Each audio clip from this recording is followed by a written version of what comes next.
Lysine amino acid की deficiency की वजह से होते हैं। लाइसिन एक ऐसा अमाइनो एसिड है, अगर वो डिफेक्टिव हो जाएगा तो किडनी स्टोन्स डेवलप हो जाते हैं ऑक्सैलिक ग्लाइकोकेलिक्स की वजह से। और लाइसिन और ल्यूसिन कीटोजेनिक अमाइनो एसिड्स होते हैं। विटामिन B3 या नियासिन की डेफिशिएंसी की वजह से पेलेग्रा हो जाता है। विटामिन B3 की डेफिशिएंसी की वजह से CNS डिफेक्ट्स भी आते हैं। और जो एनर्जी प्रोडक्शन होती है 1 ग्राम ऑफ फैट से हमें 9 किलो कैलोरीज एनर्जी मिलती हैं।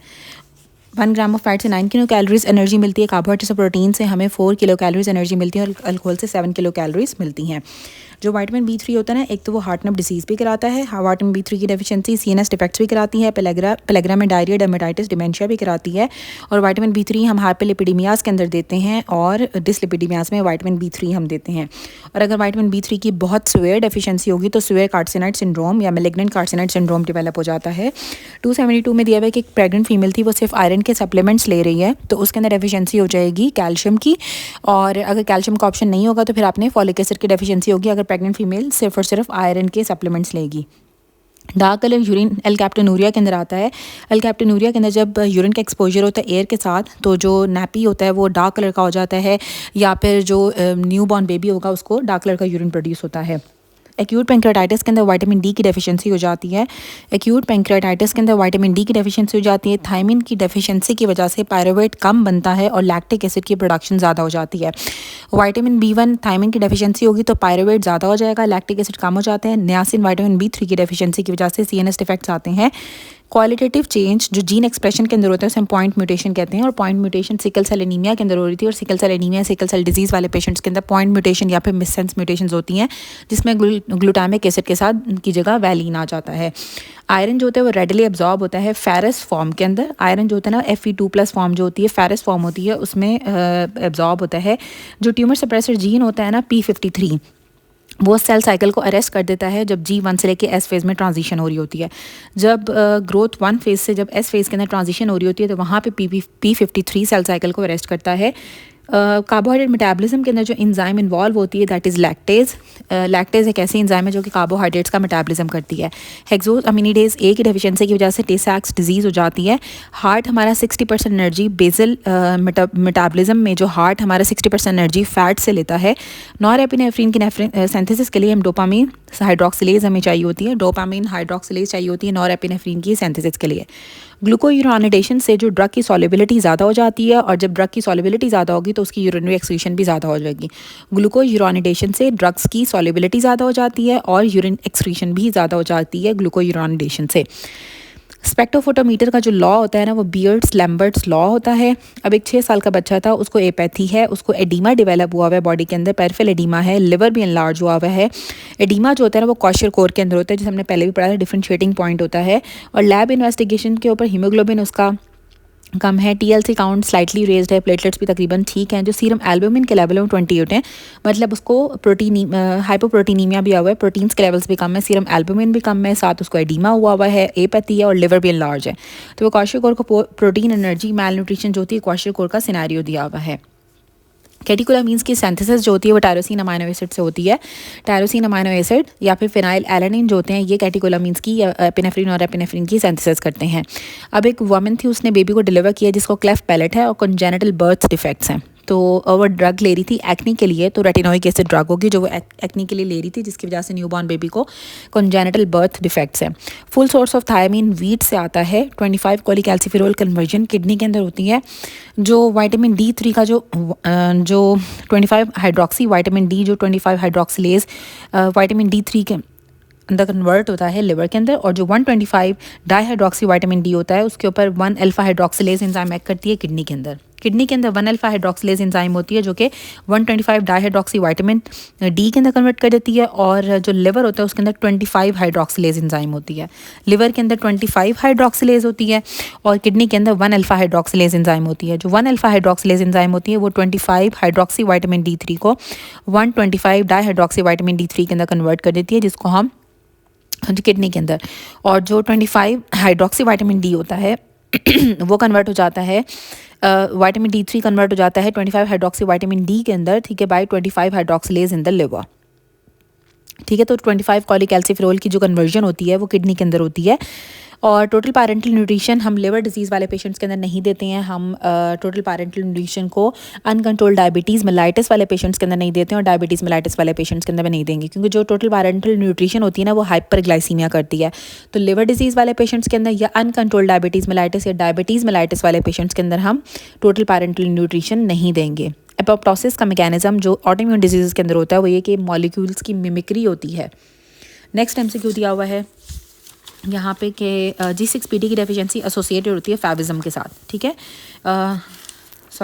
G6PD की डेफिशिएंसी यहाँ पे दिया हुआ है कि इंसुलिन इंडिपेंडेंट ग्लूकोज जो होती है ना वो स्केलेटन मसल के अंदर जाती है। GLUT4 रिसेप्टर्स होते हैं आपके स्केलेटन मसल्स के अंदर, ठीक है। उससे इंसुलिन डिपेंडेंट ट्रांसपोर्ट होती है। जो इंसुलिन इंडिपेंडेंट ट्रांसपोर्ट होती है ना वो एक्सरसाइजिंग स्केलेटन मसल के अंदर होती है। जब आपके स्केलेटन मसल्स एक्सरसाइज कर रहे होते हैं तो उनको इंसुलिन की ज़रूरत नहीं होती है ग्लूकोज की अपटेक के लिए। अलील जो होते हैं ना वो नॉन आइडेंटिकल जीन्स होते हैं लेकिन सेम लोकस के ऊपर प्रेजेंट होते हैं।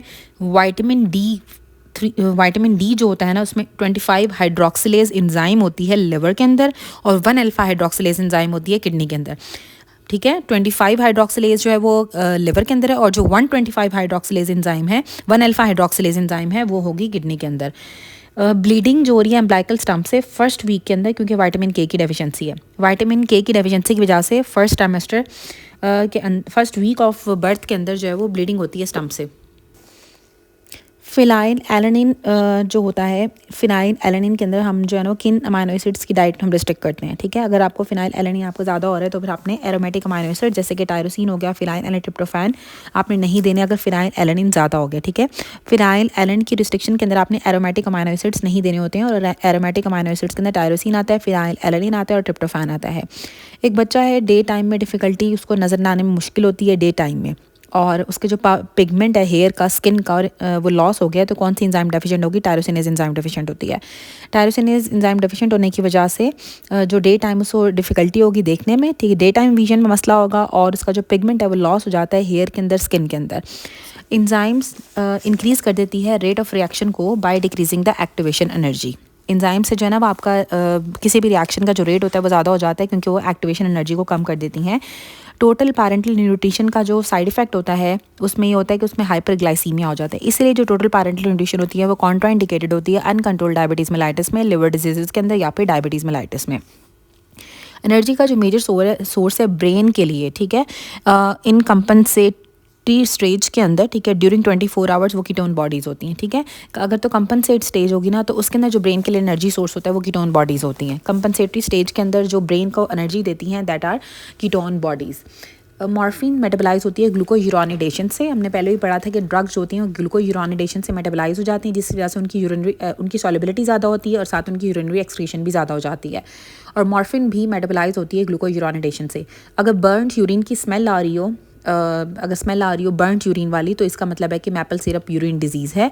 एक फीमेल थी, उसने डिलीवर किया बेबी बॉय, उसके बैक के ऊपर टफ्ट ऑफ हेयर है। मदर जो है ना उसने प्रोटीन्स और कार्बोहाइड्रेट्स बहुत ज़्यादा लिए थे लेकिन उसने फ्रूट्स और वेजिटेबल्स नहीं लिए हैं, तो उसमें डेफिशिएंसी हो जाएगी फॉलिक एसिड की डेफिशिएंसी, और फॉलिक एसिड डेफिशिएंसी की वजह से उसको neural tube defect spina bifida develop हो गया। एक हेल्दी मैन था, और प्रोटीन डाइजेशन स्टार्ट होती है माउथ से, ठीक है। प्रोटीन्स की जो डाइजेशन होती है हमारे माउथ से ही स्टार्ट हो जाती है। टोटल पैरेंटल न्यूट्रिशन पे था एक पेशेंट और उसको एलोपेशिया डेवलप हो गया, स्केली डर्मेटाइटिस हो गया, तो उसमें जिंक की डेफिशिएंसी हो जाएगी। जो स्केली डर्मेटाइटिस या एलोपेशिया होता है वो जिंक की डेफिशिएंसी से होता है और टोटल पैरेंटल न्यूट्रिशन वाले पेशेंट्स के अंदर भी जिंक की डेफिशिएंसी हो जाती है। अब एक 12 ईयर ओल्ड गर्ल थी, वो फिजिशियन के पास आई है, 2 मंथ्स हिस्ट्री है कि उसको इंटरमिटेंट उसकी आंखें येलो हो जाती हैं, कोई एबनॉर्मलिटीज़ नहीं है, सिर्फ उसको जॉन्डिस डेवलप हुआ है। उसका ब्लोरोबिन जो है वो 3 मिलीग्राम पर डेसीलीटर है, डायरेक्ट जो है वो 1 मिलीग्राम पर डेसीलीटर है। हेप्टोग्लोबिन कंसनट्रेशन AST ALT जो है ना वो विद इन नॉर्मल रेंजेस ही है, कोई एविडेंस नहीं है, ना इंजरी हुई है ना एक्सपोजर हुआ है उसका टॉक्सिन से। तो इसमें क्या होगा कि उसकी जो यूटीपी ग्लूकोरोनाइल ट्रांसफेरेज एंजाइम है ना उसकी एक्टिविटी डिक्रीज होगी, ठीक है। यूटीपी ग्लूकोरोनाइल ट्रांसफेरेज की एक्टिविटी कम होने की वजह से एक तो उसको इंटरमिटेंट जो उसकी आइज़ येलो हो जाती हैं और साथ उसके अंदर जो है ना वो जॉन्डिस उसको डेवलप हो जाता है। मैक्सिमम एनर्जी हमें लिपिड से मिलती है, फैट से हमें मिलती है 9 किलो कैलोरीज। तो जो मैक्सिमम एनर्जी होती है वो हमें फैट से मिलती है या लिपिड से मिलती है। हाइपर विटामिनोसिस ए के अंदर हमें पड़ा था हाइपर केराटोसिस हो जाती है, ड्राई स्किन हो जाती है। एक्यूट टॉक्सिसिटी के अंदर विटामिन ए की nausea, vomiting, vertigo, blood vision हो रही थी। और जो क्रॉनिक टॉक्सिसिटी होती है उसमें पेशेंट की एलोपेशिया हो जाता है, हेयर लॉस होना स्टार्ट हो जाता है, ड्राई स्किन हो जाती है, हेपाटिक टॉक्सिक हो जाती है, इनलार्जमेंट हो जाती है आपके लिवर की, आर्थ्रेल्जियास होते हैं और आइडियोपैथिक इंट्राक्रेनियल हाइपरटेंशन भी हो जाती है। सिक्रेटरी डायरिया क्या चीज़ कॉज करती है? When reaches the colon in large quantities, ठीक है, जब आपका लैक्टोज बहुत ज़्यादा क्वांटिटीज़ के अंदर आपके कॉलॉन के अंदर जाता है तो उसकी वजह से सिक्रेटरी डायरिया हो जाता है, ठीक है। लैक्टोज जब बहुत ज़्यादा कॉलॉन के अंदर जाएगा तो सिक्रेटरी डायरिया हो जाता है। एंटी एजिंग होती है डिक्रीज कैलोरी डाइट, ठीक है। एंटी एजिंग हम करते हैं कैलोरी डाइट को कम करके।